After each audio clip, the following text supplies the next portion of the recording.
ليه دايما الخبر السلبي هو اللي بيجذب المشاهد أو المستمع؟ النهاردة هنقدم لكم حاجة إيجابية. أتمنى الفكرة اللي هقولها دي توصل لأي مسؤول. عايزين نخرج من الوادي الضيق. الفكرة اللي هقولها باختصار هي هدفها خلق مجتمعات جديدة.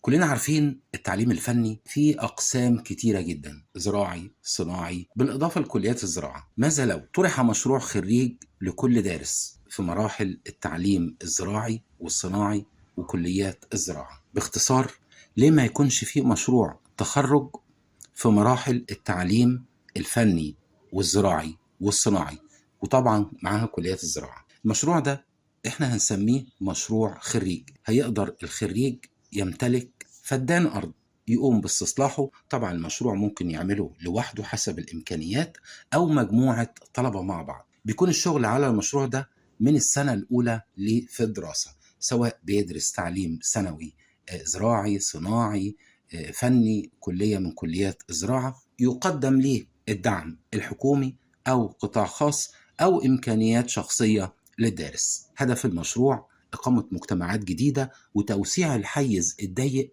اللي احنا بنعيش فيه، ونخلق فرص عمل جديدة. المشروع ده عندي أفكاره التفصيلية، وياريت تشاركوا الفيديو يمكن يوصل لحد من المسؤولين. تحياتي ليكم.